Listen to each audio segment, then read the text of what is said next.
சமத்துவத்திற்கான குரல் கலையருவி சமூக ஊடக தொலைக்காட்சி. கலையருவி தொலைக்காட்சியின் பிரதான செய்திகள் வாசிப்பவர் ACM ருமைஸ். முதலில் தலைப்புச் செய்திகள். இடைக்கால கணக்கு வாக்கெடுப்பு பாராளுமன்றத்தில் நிறைவேற்றம். தேர்தல் செலவு அறிக்கைகளை சமர்ப்பிக்கும் இறுதி நாள் இன்று. ஐக்கிய தேசிய கட்சியின் தலைவராக ஜீவன் தொண்டமான் தெரிவு.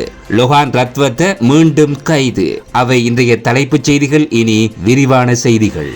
2025 வருடத்தின் முதல் 4 மாதங்களுக்கான அரசாங்கத்தின் இடைக்கால கணக்கு வாக்கெடுப்பு குறித்த தீர்மானம் பாராளுமன்றத்தில் இன்று வாக்கெடுப்பின்றி நிறைவேற்றப்பட்டது. 2025 ஆண்டின் முதல் 4 மாதங்களுக்கான அரசாங்கத்தின் பணிகள் மற்றும் கடன் சேவைகளை தொடர்ந்து முன்னெடுப்பதற்கான அரசாங்கத்தின் இடைக்கால கணக்கு வாக்கெடுப்பு கடந்த 3ஆம் தேதி பாராளுமன்றத்தில் சமர்ப்பிக்கப்பட்டது. இதற்கமைய நேற்றைய தினமும் இன்றைய தினமும் முற்பகல் 9:30 மணி முதல் பிற்பகல் 5:30 மணி வரை விவாதம் நடைபெற்றது. இன்றைய தினம் விவாதம் முடிவடைந்ததும் குறித்த தீர்மானம் வாக்கெடுப்பின்றி நிறைவேற்றப்பட்டது.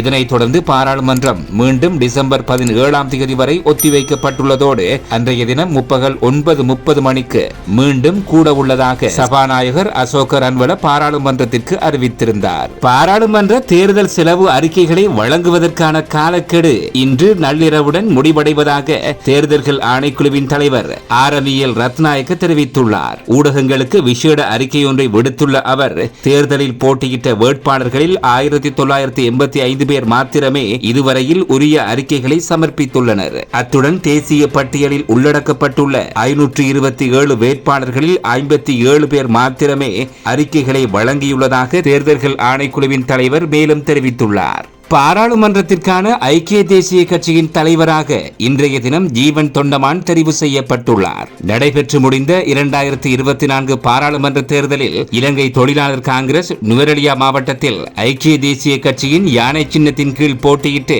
ஒரு ஆசனத்தை பெற்றுக்கொண்டமை குறிப்பிடத்தக்கது.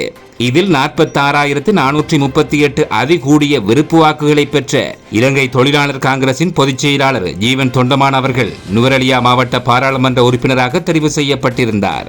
அந்த வகையில் ஐக்கிய தேசிய கட்சியின் பாராளுமன்றத்திற்கான தலைவராக ஜீவன் தொண்டமான் இன்றைய தினம் தெரிவு செய்யப்பட்டுள்ளார். பிணையில் விடுவிக்கப்பட்ட முன்னாள் ராஜாங்க அமைச்சர் லொஹான் ரத்வத்த மீண்டும் கைது செய்யப்பட்டுள்ளார். கொள்ளுப்பிட்டி பிரதேசத்தில் வைத்து அவர் கைது செய்யப்பட்டதாக போலீசார் தெரிவித்தனர். மது போதையில் வாகனம் செலுத்தியதன் காரணமாக இவர் கைது செய்யப்பட்டதாக போலீசார் தெரிவித்துள்ளனர். முன்னாள் ராஜாங்க அமைச்சர் லொஹான் ரத்வத்த மற்றும் அவரது மனைவி ஆகியோர் நேற்று பிணையில் விடுவிக்கப்பட்டமையும் குறிப்பிடத்தக்கது.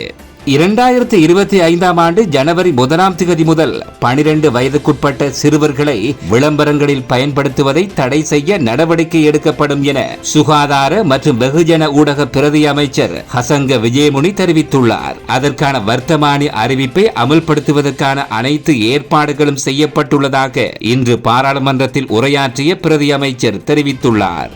இலங்கை மின்சார சபை மின் கட்டண திருத்தம் தொடர்பிலான முன்மொழிவை இலங்கை பொது பயன்பாட்டு ஆணைக்குழுவிடம் சமர்ப்பித்துள்ளது. இதன்படி தற்போது நடைமுறையில் உள்ள மின் கட்டணத்தை அதே முறையில் மாற்றமின்றி பேணுவதற்கு இலங்கை மின்சார சபை முன்மொழிந்துள்ளது. இத்துடன் இன்றைய பிரதான செய்திகள் முடிவடைந்தன.